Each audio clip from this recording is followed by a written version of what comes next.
This is the best we got right now to the circumstances. Right. It's the Hospitality Hangout, baby. You know, we go old school. All right. Live from the Food Buy Studios in New York City, it's the Hospitality Hangout podcast with the restaurant guy and the finance guy. Food Buy, your partner in procurement. I love that, Chancey. I love that. That was beautifully done. I have the privilege of welcoming you all more formally to the Hospitality Hangout, a hospitality-focused podcast where Michael Schatzberg uses his iPhone to play music, and we also bring on technology and innovation and QSR and restaurant leaders that are making things happen in the industry we love. My name is Jimmy Frischling, otherwise known as the finance guy, and I'd like to introduce my partner, Mr. Michael Schatzberg, also known as the restaurant guy. And thank you for the introduction, Jimbo. And I know you started stealing a little bit of my thunder, but we are the personalities behind Branded Hospitality, and we stand at the intersection of capital, hospitality, technology, and hamburgers. That's where we like to play. Fantastic burgers, fries, and chicken sandwiches. That's where we like to play. Award-winning, little teaser, award-winning. Okay, we got a great guest and a great podcast. Jim, but before I jump into it, you know what? As a restaurant operator, you know, we've been operating restaurants for a long time. And I got to tell you, you know, restaurants don't operate well without food. Am I right? Am I right? I got to tell you, without food and without customers, it's a really tough business. Really tough. Yeah, but you can have no customers, but you need food. You need food. Definitely have food. It wouldn't be a great operation with no customers, but you could do it. You could have a lot of food and no customers. Yes. That's so you know what short-term business model. It would be it would last a couple of weeks, you know, as long as you had a good investor. Yes. You know what I was thinking though, Jimbo? What are you thinking? Do you know how operators could save a tremendous amount of money? Tell us, Mr. Schatzberg. If they would use Food Buy. You know why? Because the big guys out there, they're buying like, you know, if I had 10,000 restaurants and I go to my guy and I'm like, you know what? I got 10,000 restaurants. I need some chicken. Going to give me a crazy good price on chicken because I'm going to buy so much chicken, right? That's right. Yes, you get those Jimmy, break points. You're over at Martell's on the Upper East Side. You know, you're bartending, and you say to your guy, "I need chicken," and he's like, "How much?" You're like, "I don't know, 10 pounds." Not giving you the best price on the 10 pounds. Yeah, the independents don't get treated the best. The small guys, you know how the independent gets treated like the big guy? Foodbuy.com. That's right, Jimbo. You go to foodbuy.com, and you know what you've done? You've turned the tables. You've flopped it. You know what I mean? Now Martell's is getting the same price on chicken that everybody else is getting. You turn the tables. You turn the tables. You're like, you know what Martell's is on the Upper East Side? Like KFC now. They're buying so much chicken. Anyway, Jimbo, foodbuy.com. Check it out. All right. That was my shameless plug. I like it. We got a great guest. I love the volume that Food Buy is putting through. It's just over 30 billion of purchases. You know what? 32 billion, Jimmy. Let me stick to the numbers, would you please? Right, that's right. I'll leave the numbers to you. Okay, listen, let's kick in now. We are very excited for our episode today. Joining us is our friend Shannon Hennessy, the CEO of Habit Burger. And I have to tell you, in advance of this podcast, I'm doing a little research. I was doing a little work, Chatsy. I had some time today. A little desktop diligence? I'm prepared. For example, had we spoken about Ohio State, I would have said the Ohio State. And I could have said the Habit Burger, but that'd be wrong. That'd be wrong because when they were acquired by Yum, you know what they got rid of? The. Don't need the Habit Burger. Facebook. Facebook. Nah. They don't need the Habit Burger. Okay, we're going to talk a lot more about. Well, first we have to bring in Shannon and get her involved with the show. So, but despite Shannon's patience with us, we need a little more patience because everyone knows our podcasts get released on Tuesdays. We have Trivia Tuesdays, never to be confused with Taco Tuesdays. You all know how to play the game at home. I'm going to give you 3 factoids about our friends last week. Who crushed it last week? And by the way, this one I have to say, short, snappy, and I think really interesting. I love the 3rd factoid. 3 factoids about our friend Shannon. 2 are true. 1 is not true, also known as a lie. Shatsy will, at the end of the episode, I'm not calling Shannon a liar, but one is not true. And the game is for Shatsy to pick which are the 2 truths and which is a not truth. Okay, here we go. Fact 1 about Shannon. Shannon started her career as a cashier at Burger King, BK. believe that. We know a lot of CEOs. 85% of our CEOs on the started show out in the weeds of dishwashers, cashiers, so I think that could be very, very interesting and true. Shannon, fact 2, avid wine collector. Words matter, Shatsy. I don't see words any. matter. I see wine back there. Yes. Okay. Yes. I knew I'd find a little something back there, a little nugget. Yes. All right. Yes. Good. If we're playing room rating, they're by the way, those could be props. They could be ruses. I recognize those labels. Those good wines back there. They could be ruses. Avid wine collector. And here it is. Fun fact. Fact 3. Just don't know if it's true. Shannon's children are named Kentucky and Bear. Now, I don't know if that's true, but I got to tell you, those are damn good names. Those are damn good names. I'm kind of mad that my kids are all grown up because I would have used those. It was like soda. And imagine at 7. Imagine, by the way, imagine the middle names is like, James Kentucky Hennessy. I love it. Last night it's funny. I was hanging out with my kids, and George goes to me. He's 21, I think, and he goes, "Dad, what do you think about the name 24?" And I was like, you know what? I like the name 24. It's kind of like, and then we give him the whole riff on 7 and soda. So Kentucky and Bear are great names, but I don't think those are Shannon's kids' names. How about them apples? All right, well, you know what? That's why we play the game. You'll stick around, everyone, to the end of the episode. Shatsy will guess. I think he's already leaning in. But you know what? I'm excited to hear the truth about our friend Shannon. So, Shatsy, are we now ready to bring Shannon into the episode? No, because, Jimmy, the first thing we need to do is I like all of our listeners, they like to understand how do they take Shannon's job? How do they become the CEO of Habit Burger?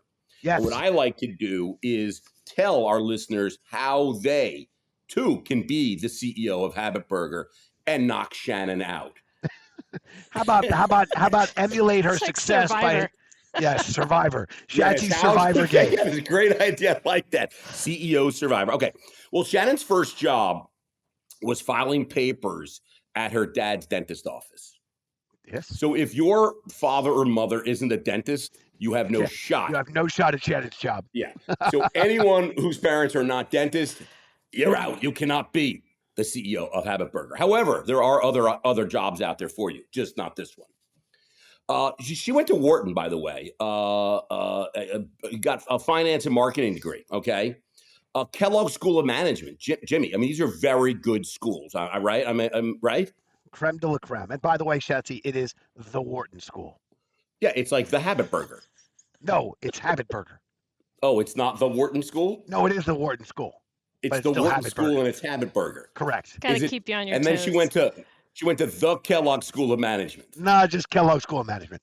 Oh, Jimmy, this is very confusing. I'll keep you honest. A lot of really good education. Yes. Dental office, filing papers. She's like, Dad, enough with this. I can't stand dentistry. Yep. I can't stand the smell, the sounds. Going to school. Goes to McKinsey. Partner at McKinsey. 14 years, Jimmy. You know, McKinsey, they do some good stuff over there. They only hire the smartest. That's true. Am I right, Jimmy? Excellent platform. Excellent firm. You know who's never worked at McKinsey? Yeah. This guy. That guy. That's validation that they only hire the smartest, right? Went to KFC because McKinsey, she was there and like, she's doing this analyst stuff. And enough with the analyst, and went to KFC, became the global chief financial officer of KFC. And that's where it all started. She's like, I love chicken. I love restaurants. I love fast food. And it was right from KFC. Yum Brands recognized how fabulous she was. And we said right then and there, you are now the president. And then like she was the president for like a week or two. No, you're the CEO of Habit Burger. So that's it, Jimbo. That's how you become the CEO of Habit Burger. Shannon, welcome to the show. What did I get right? What did I get wrong? Shannon, how do you do? You get any of these things right? I'll borrow a line from my predecessor who always said, never let the truth stand in the way of a good story. So you got most of it right. It's close enough. Yeah. Your dad was a dentist, wasn't he? He was actually a pediatrician. So, rounding. Close. But the filing piece is totally true. We got to start over again. Listen, kids out there, if your parents weren't a pediatrician, you cannot be the head of Habit Burger. If your dad was a dentist, you still could be. It's doctor, schmuck, the doctor. It's Yeah. very smart, Father. That's very good. Listen, I have the privilege of I'm not gonna call it breaking news, but I think I get to share some pretty exciting news. Shannon, you and Habit Burger you like the fast food Triple Crown winner. Okay, you are the number 1 burger as reported by USA Today. You are the In the number world one. or in the world, I heard. You know what? I'm going to say USA's probably a little domestic focused, but you could be right, Shatsy. I'm going to say USA's number 1 burger in In the America, world. In the Habit world. Burger. Number 1 quick service side, tempura green bean fries. I have to tell you, I went looking. I went checking out those fries. I have to tell you, they look pretty spectacular. And by the way, Shatsy, you'll be happy to know Jersey is very well represented in the locations of Habit Burger. New York City, not yet. We're going to Yeah, talk because you know about that. why, Jimmy? Because Jersey knows good food, Jimmy. You But don't like New Jersey. I love New Jersey. I don't like it. I love You it. don't. Okay, tempura green bean fries, number 1 quick service side, and daily meals, number 1 chicken sandwich. Well, So that's a big deal, Jimmy. There's a lot of chicken sandwiches out there. mic Habit Burger's drop, the number mic one drop, chicken. mic drop. That's quite a feat. Shannon, what's the secret sauce behind this success? Habit Burgers checking boxes, winning awards. Tell us about it. Thanks. No, we're super excited. And on your point of what USA Today said, I think it was best burger in America, but there was actually a group of real smarty pants near Caltech who also declared us the best burger in the universe. So we got that going That's for what us I as was. That's where I was going. I was going for more global. I well, like that. when we In the won, we universe. actually launched the burger to space. So I feel we own that title as well. No, we're super excited. I mean, obviously I won't tell you all of our secrets, but I think it speaks to how amazing our food is. We char grill our burgers and our chicken over an open flame. We caramelize our onion. We take such good care with our ingredients. Those tempura green beans are incredible. Yes, you've got your shirt and your swag there. So good. But I think the two things that are less obvious, the more secret pieces, if you will, is the first is our cult of customers. So we won those awards voted by the people against much bigger chains with more national footprint than we do. And that's because we have customers that are literally crazy about us. It's amazing. I run into them all the time. They are out there telling our story, out there getting their friends to vote. So I think that's an incredible secret we've got going for us. And then the second is it's really our consistency in our restaurants themselves. So whether you have your best burger in New Jersey, Jimmy, right, or I have it in my hometown of Tampa, Florida, or they have it in some of our original restaurants in LA or Santa Barbara, that is an incredible burger, chicken sandwich, tempura green beans every single time. And that's because our people in our restaurants really care. We have a great operating system to be able to support them. I love it. I love it. And I got to tell you, we talked a little about the chicken wars, the best chicken sandwich, but there's a burger war happening. And everyone talks In-N-Out Burger, Jimbo, right? I mean, you know that out in the West Coast, everyone's In-N-Out Burger. But you have now ousted In-N-Out Burger as the number 1 spot for best burger. Even taking billboards out, which I thought was awesome. It's marketing gold to take out billboards in Southern California touting that congratulations, number 2 In-N-Out Burger. I mean, Jimmy, is that marketing gold or is that kahunas? I mean, that's unbelievable that you go out and take a billboard. Congratulations, number 2.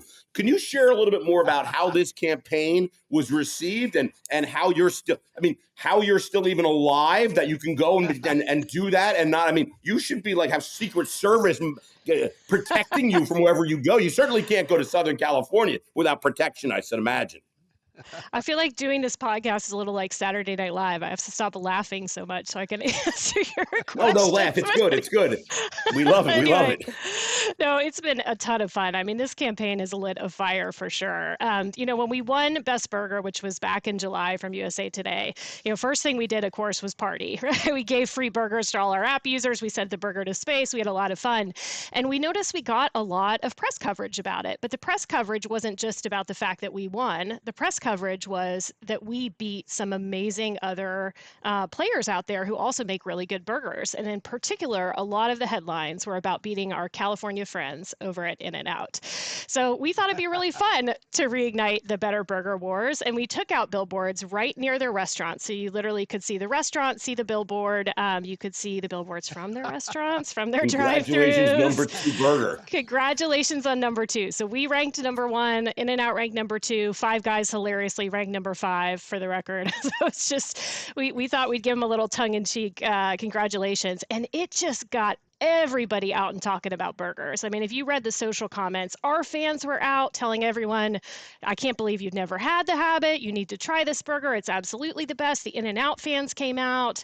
And so we had a ton of fun with it. I think it's honestly been good for everyone, which is why I'm still standing here today without Secret Service. But we wanted to make sure we also didn't come across as like a troll in the whole situation. I did, by the way, come to our Halloween party dressed as a troll. So, I occasionally do moonlight as a troll. That's classic. Classic.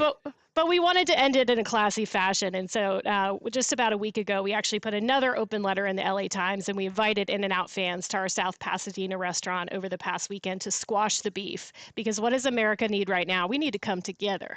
We need to come together over great burgers. So we squashed the beef, and we gave more than hundreds of free double chars to In-N-Out fans to celebrate great burgers around America. So it's been a ton of fun and a big swing for us to do marketing-wise. I think that's good. I wonder if I went to an In-N-Out Burger and I saw that billboard that congratulates the number 2 burger, would I go in or would I not go in, Jimmy? There's a lot of people who love both of us, right? And coming in. And I was getting calls from, I flew into LAX shortly after our stuff went up there. And my Uber driver was like, was that you guys over there? So everybody was talking about it. I think it's great fun. And again, I think the secret sauce of your success, you alluded to the culture, you alluded to the team. And to me, that's just screams of love. You guys are into it. You're having fun with it, including, by the way, having some fun, burger comp. And again, I think to me, it screams of good spirits. One of the things I'm fascinated by is that you guys you were acquired by, and you're part of the Yum Brands family. And you're like this.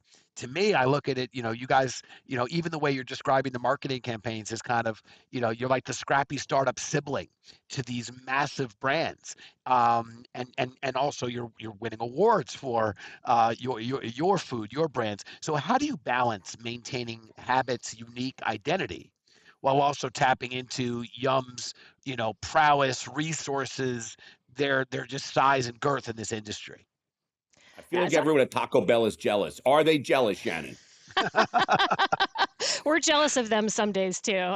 We actually share a building here, so yeah, there are definitely days when they gotta be careful then. They are happy of our accolades, and we are happy for theirs. No, it's amazing to be part of the world's largest restaurant company. I mean, we have such big ambitions. We want to rule better burger in the U.S., in the world, and in the universe.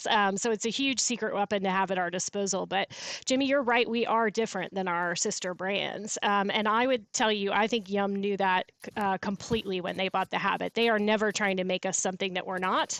We cook to order. We own and operate most of our restaurants. We play in kind of a different space. They're not trying to change us. What they're trying to do is actually accelerate our journey. And that comes down to 2 things. It comes down to leveraging scale and skill. On scale, Shatsy, you started out the podcast talking about food purchasing, right? Well, that's a huge advantage for me as a 380 store chain to be able to buy chicken alongside KFC, to be able to do work with suppliers. They give you a better price, or does KFC charge you more? They're like, we'll put you on our order, but we got to get a little bit more. So we all basically buy together through this co-op. Yeah. And I am very glad to tailgate from KFC. Okay. So I make sure KFC's not giving you, being like, oh, it's $2 a pound, but and they really, it's really $1.80. Shatsy, I'm starting to sense your mood a little bit. Like free you're trying to egg Shannon on with Taco Bell. We're fight.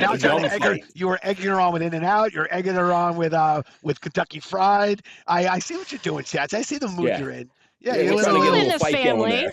That's all right. The family, mostly a happy family, all good. Yes. So the scale's huge. They give us a lot of money for our expansion, right? From a capital standpoint, that's pretty straightforward for us compared to other fast growth plans. Good access to franchise partners. So we leverage all the scale, and then we leverage the skill. So half my leadership team comes from our sister brands. Half is kind of OG Habit, and combining those things to make magic is part of it. We do share a test kitchen with Taco Bell, right? So that's some legends, right? Walking in our midst that we get to learn from. Awesome. So cool. And anytime I have a question, honestly, if it's real estate, development, how to build a labor guide, like there is someone in this world's largest restaurant company who can get on the phone and help us figure it out. Yeah, I would imagine with KFC, Pizza, and Taco Bell, there's pretty much everything's been figured out to a degree. There's really every question you could have, someone knows the answer to, I think. Looked at it Let's before. talk about technology. Let's talk about kiosks. I mean, one of our friends and partners, Josh Halpern over at Big Chicken, he recently was on the podcast and we talked about kiosks. And he said, "What's great about kiosks is there's no judgments. The kiosk can upsell, and there's no guilt, there's no judgments, and there's no getting mad or anything like that. Where it could be the annoying server, leave me alone already, So you can't. I mean, I guess you could get mad at the machine, but that doesn't usually happen. So you've got kiosks in 100% of your stores, but you've taken an interesting approach about with the counter placement versus the front of the store. Can you share a little bit about your decision and how that's been received, and talk a little about that in the kiosks? Yeah, and I love your kiosks don't judge. I don't think our team judges either. I mean, honestly, no one orders more at Habit than my Jimmy family. Jimmy judges a little bit sometimes. He's very judgy. By the way, my concern is that I'm expecting a call from Crunch Fitness Chats who did like you guys are just trying to imply no Oh, judgments. no judgments. Like you realize they're going to send us a letter, be like, you can't use our See, you tagline. can't use no You can't judgments. use no judgments. Yes. Sorry, go ahead. Sorry, Shannon. Back to the kiosks. So Yes. Yeah. we actually started off putting them in the lobby, just probably like everyone else did. And when we Right. looked at who was using them and where they were getting more use versus others, we landed on the perhaps obvious insight that if they were kind of right in front of your face when you walked in, you were more likely to use the kiosk than if you kind of came in and looked right at the counter and the cash register and the kiosk was off to the side. And so when we looked Makes at that, we sense. thought, let's put a kiosk on the counter to help when we've got a long line. That way people can kind of make the choice as they get up there. And when we ran the test, we realized that kiosk got more use than any of the other ones.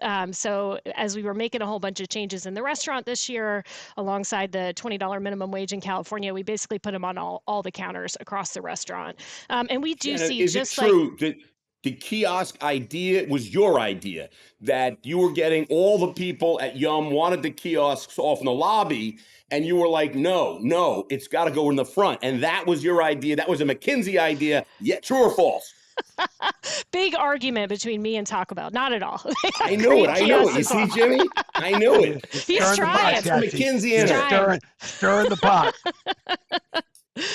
We do see the higher check that other folks see. What actually was the most surprising to me is accuracy, and I don't hear that many people talking about that.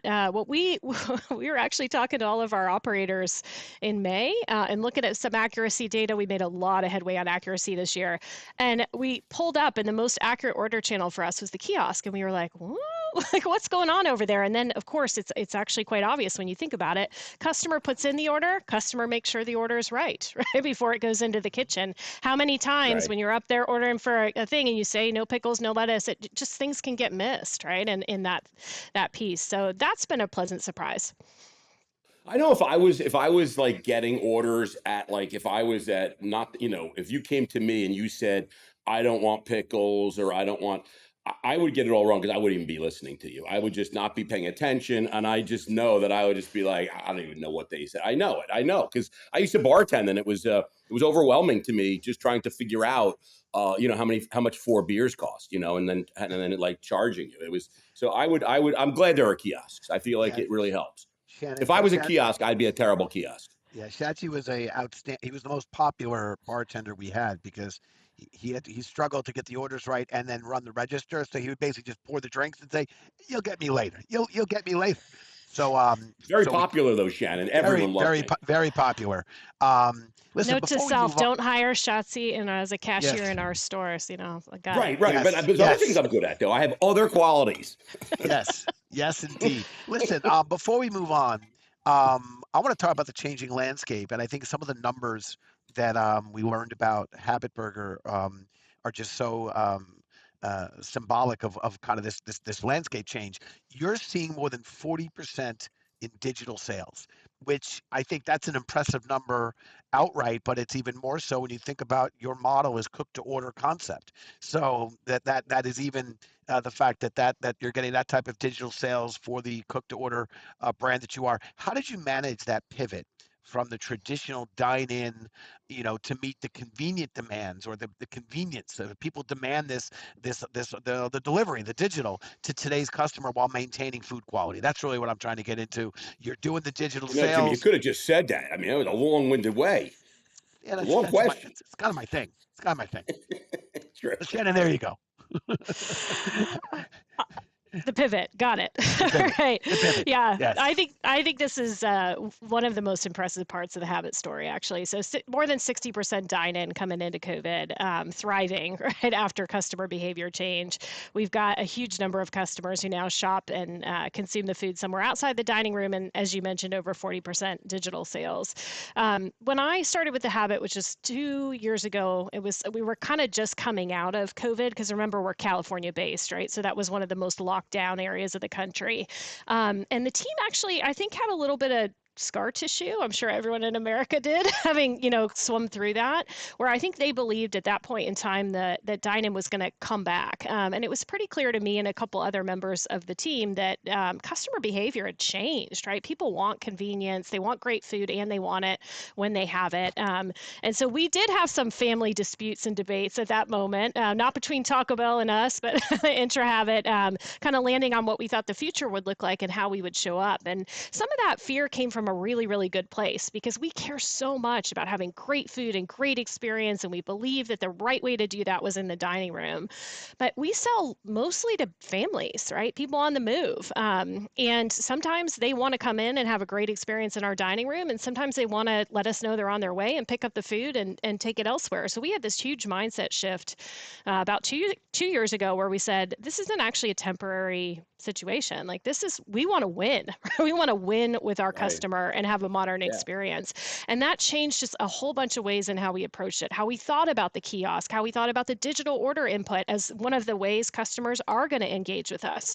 I mean, if anyone does have children, like that, a lot of them would prefer to engage with a screen than they would a human being. Right? And so that's just where the puck is going. I know, break some of our hearts. Speak to people ever. They don't want to speak to me. So, let alone a person at a store. Well, that's a separate issue. No, I'm just kidding. Anyway, we can talk about that after the podcast. I mean, my kids love, they want to order from their, they want to order from their phone, and they don't really want to engage with people when it comes to a situation like that, especially when it comes to like in a quick serve environment. They know what they want. They don't really need a lot of help. But that's a different generation. Jimmy's dad's 80-something years old. He's complete opposite. The last thing he wants to do is try to order from his phone. Yes, which is why we've got options. Yeah, options for all of them, right? And we started doing things like better protecting our food for the journey it's going on, right? Recognizing it wasn't all going to be eaten in the dining room. So I think it's a huge piece of our story, and I think it's about showing up and helping customers make memories and have great food for them, right, in their modern world. Shatty, here's my takeaway. Habit Burger meeting their guests where they're at. He's in marketing now. Jimmy, that's marketing gold right there, yes, Jimmy. Meeting the guests where they're at. Shannon, we are going to let you use that little nugget, and you just have to give Jimmy a little bit of attribution. Just say that you got it from Jimmy. Nope, she already gave me. I'm already free good. burgers. Right, listen, I got boom. Free burgers. How about free burgers every day? No, I got my free Charburger treat. I'm good. Thank you for sending a little gift card. We're going to take a quick break. Don't go anywhere, because we'll be right back, okay? With a lot more Shannon, a lot more Habit Burger, Hot or Not, and Branded Quickfire. And I got to tell you, you're not going to want to miss this. It's going to be awesome. We are back. Let's jump right into it. Shannon Hennessy, Habit Burger CEO, Chairman, President. Are you ready for Hot or Not? Shannon's getting a lot of titles in this episode. I love these promotions. Reeling off titles, promotions. Yeah, it comes with no additional pay, though, no additional compensation. But we'll give you a new business card with a lot of titles. All right, listen, Hot or Not, California minimum wage increase. Hot or not? I'm going to go with the controversial hot. Very hot some days. Very hot. Very hot, okay. Dynamic pricing, hot or not? Not. I think customers are looking for value. AI-powered drive-thrus, hot or not? Hot. Helps our teams do what they need to do in the restaurant. Shannon, no comments, please. This is just one-word answers. Please refrain from commenting. Hot or Noted. not? Okay. Scolding our Hot or scolding our guests.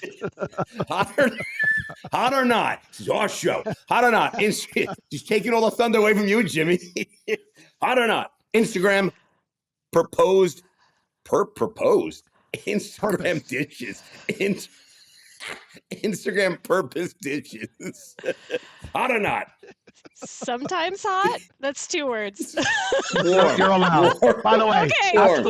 after the way Shatzy introduced that topic, the Instagram purpose dishes, I think that's the best you can come up with. By the way, my daughter had ginger ale the other night, and it was Schweppes, and there's this great little TikTok video where someone's pronouncing it Schweppes.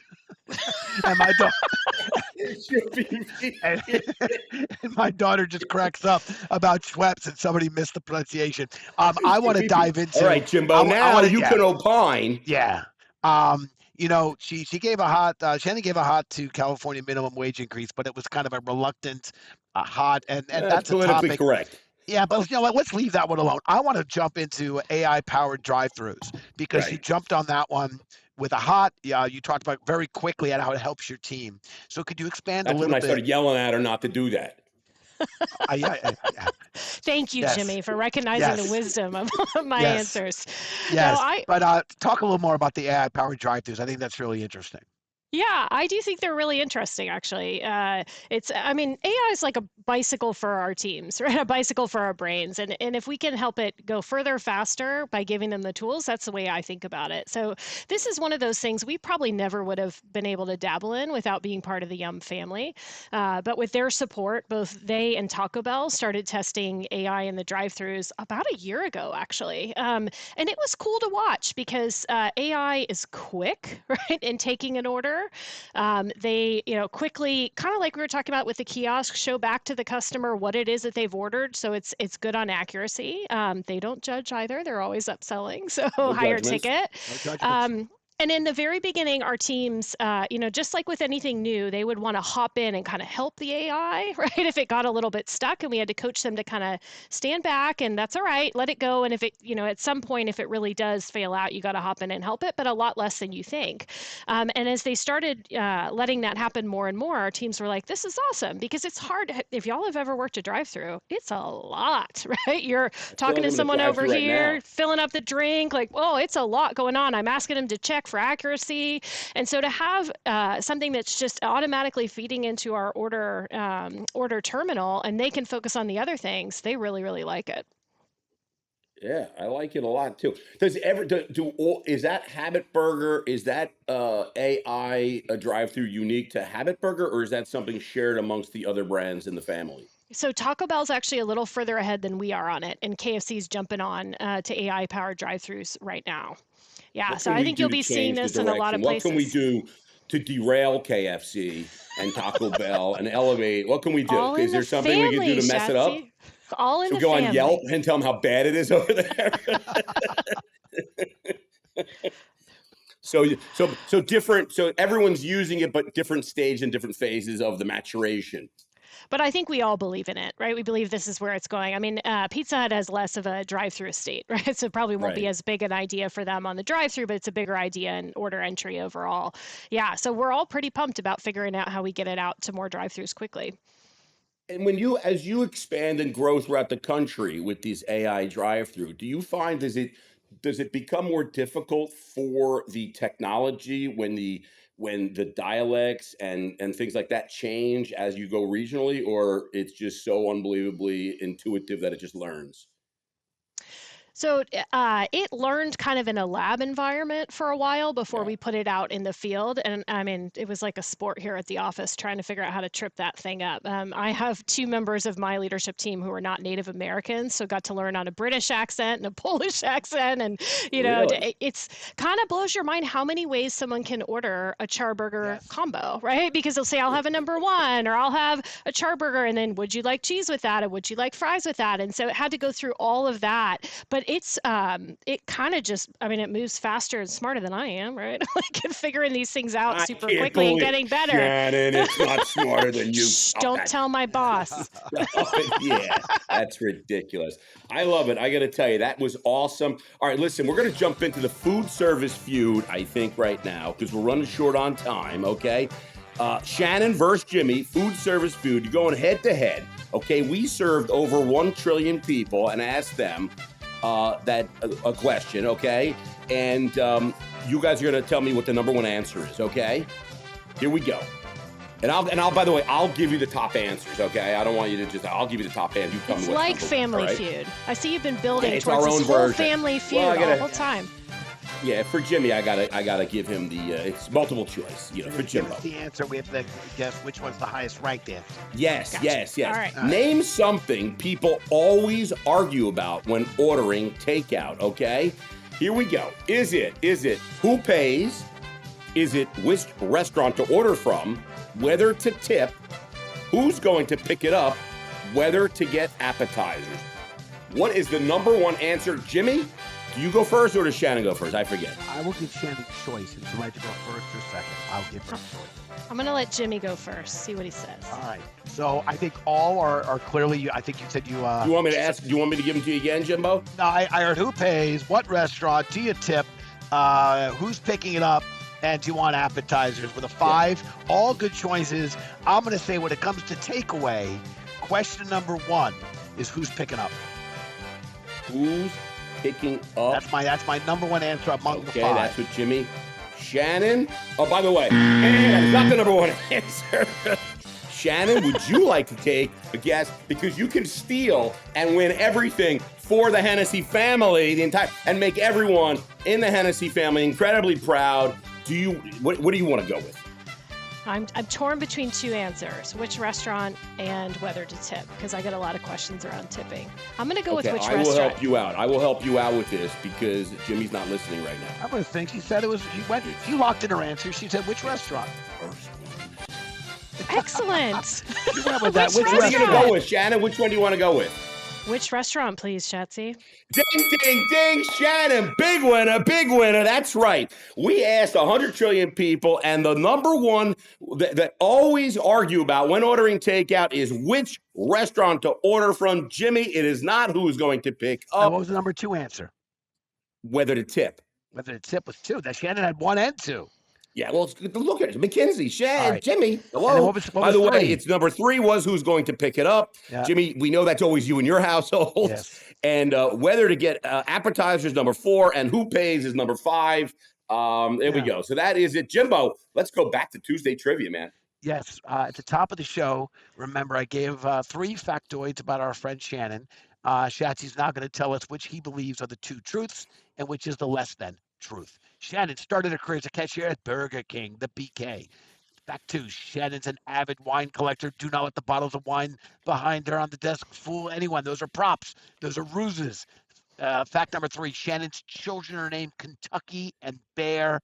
Shatsy, what says Well, now you? I'm thinking that based on my lookings, I didn't see any. Wait a minute. Did I see something? Wait a minute. Hang on a second. I thought I saw in my notes. I don't think that Shannon's kids have are named Kentucky and Bear.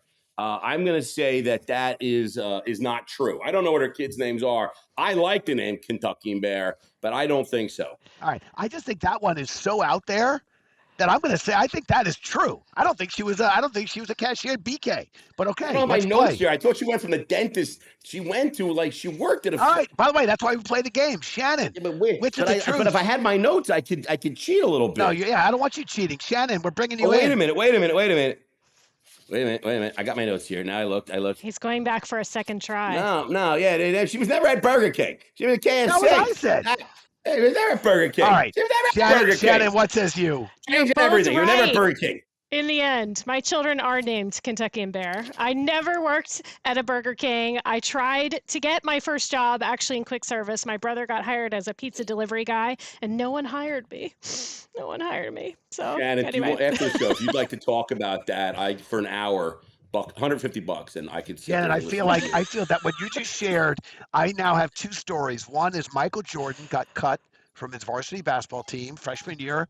Had to in high school had to play JV, and you did not get hired by a quick serve restaurant in My your quick serve. youth. It was Burger King, Jimmy. You can say Yes, it. Burger King. You know what? And look at you now, CEO Habit Burger. I love it. By the way, Shatsy, Revenge. I'm gonna note that you locked in Burger King cashier. You changed it. I I know you did. changed it. I But did. I did. I thought Kentucky and Bear were such a unique thing to read. I was like, I think Yeah, that's there. stories behind that, Shannon. Yes, stories. There are, yeah. So Kentucky came about as a nickname for my son because my husband and I can never agree on anything. So I thought I would control the whole naming situation by going through the name book and only reading the names I like. But that gets really old when he rejects them all. So I started reading other names, right? Wild names to see if he was paying attention. And we loved the name Kentucky. We really just kind of latched What, onto the it. So almanac? it's literally the baby book, the baby book. I know, I know. So it became like, on the baby shower invitations, we got gifted whiskey for my baby shower. And anyway, so then we had these different names Awesome. going into the hospital. And we were like, we'll figure out what the baby looks like. What do you think the baby looks like if you've been calling him Kentucky for months? He looks like Kentucky. It was Kentucky. He I is love it. Kentucky. He really is. The whole unbridled spirit on the license plate, perfect description of my son. And then And once you how have old is Kentucky, Kentucky? he's 14. Love Kentucky 14. it. is 14. And let's hear about Bear. Yeah, Bear is 12. That one I got a little smarter, so I decided to engineer the nickname around a family name. So Bear's named after my great grandmother, whose last name was Barron. So at least it has some, non-random connection. But when you have I Kentucky, you love it. cannot name the second one something Yeah, down the you got to fairway. It dig. just You got doesn't to dig work. a little bit. Yeah, it can't be like Kentucky and this Bob. is Michael. That's right. Kentucky and Bob. Yeah, I I agree. love it. I really do like those names, and I said that before, but yeah, I usually get this right, and this was a tricky one. All right, listen, let's go right into the quick fire. Are you ready, Shannon? 5 lightning round questions. The last 3 weeks it has been the slowest paced quick fire we've ever had. I'll try So to here be we go. We're going to quick. try and do That it has not been faster. the fault of our guest. That has been No, it's Chansey my going off on fault. tangents. And I'm Shocking, like, Chansey, right? quick fire, like quickly. Could you imagine me talking too much? All right, if you could have dinner with anyone in the world, dead or alive, who would it be? And I'm off. You can't do me. You can't pick me, though I appreciate you thinking of me.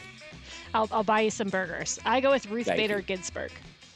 Nice. Ruth Bader Ginsburg. What's the most used app on your phone these days? I'm embarrassed to admit it's Instagram. But you mean, don't be. I think you're probably in good company there. I would think that would be a popular one. What were we gonna say? No, I do all my shopping on Instagram as well. Basically everything You I just wear is from swipe- Instagram. Every day in the Schatzberg household, there are boxes, and Jillian says, "Don't open them for me." And inevitably, they're just boxes of stuff. And then she's just like, "Oh, I didn't remember buying this. Was that? I didn't realize I bought this." I'm like, "Yeah, because what do you mean you don't really?" It's like just swiping, and just everything comes to the house. Yeah, then right now it's going now. Girl I just don't math. want the quick fire. It's not so quick. Yeah. All right. What's your go-to burger order? Anywhere except the Habit Burger. Forget Habit. Go-to burger order.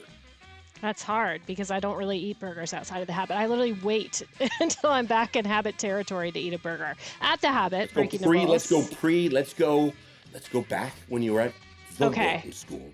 Ooh, way back when. I honestly don't even remember Wasn't that doing long ago. burgers then. She was doing, That's right. She was doing cheesesteaks. I did live in Dallas where there was no Habit Ah. for a long time. And there was this place called Doug Burger. I don't know if y'all, it's actually out of business. I think COVID killed it. It was super cool though. They're actually somewhat Habit reminiscent. They have all these awesome ingredients. They created a little hole in the bun at the top for you to put your ingredients. I like that place. So what'd you get there? So you could build it from scratch. So I would get the biggest burger they had with cheese on it. I would get caramelized onions. They would toss the little lettuce like in a vinaigrette for you, and then their fries and their shake was. So I would always get the fries and the shake too. Wow, I love the idea of tossing the lettuce in some vinaigrette. That sounds Very really foodie nice burger. addition. Very Yeah. foodie burger. What's your Uber rating right now? This has become quite the discussion amongst people. This is a little sensitive because I had 5 stars for a while. I'm very nice and I'm always on time. I'm now down to 4.94 and I'm on a hunt to figure out who is giving me 4 stars. Breaking my heart.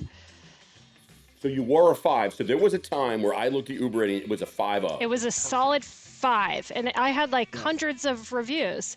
So anyway, maybe I got less nice over time.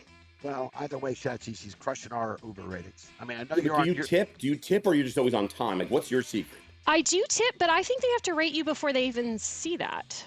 So I think it's literally like I'm the sort of person who will only call it when I'm ready. And I'm always talking to people. I think a lot of them let me ask you this. See, like conversation. I'm trying to figure out because mine's low. It's like a 4.84 or something like and that. that's low. Okay. Yeah, because Jimmy said it's because I try and give them directions. Yes. But I think it could be. I think it could be. Now that you're saying with these attitude, things, with attitude. it's just a little bit of a New York attitude. But I think it could be. First of all, I call my Uber 30 minutes before I need it, and then the guy leaves because I'm not even there yet. I think we've solved the mystery. And you have a 4.84 and I have a 4.94. That feels like it should be more difference. Yeah, I think they give you 4.83 for signing Just for signing up. For signing, yeah. Yeah. Like Okay. that. Last one. And what's yours, Jimmy? What's your Uber rating? Jimmy, by the way, right? Recently, we've been traveling a lot. He's been like trying to. You can see he's trying to be like much nicer to the Uber drivers to help boost his rating. I don't think that's what it is, Jimmy. I'm going with politeness, and I'm a 4.86. All right, Miss Poopy Pants. Yes. All right, if you were to challenge Jimmy or I to a game of Wordle, who do you have better odds of beating? I could tell you right now.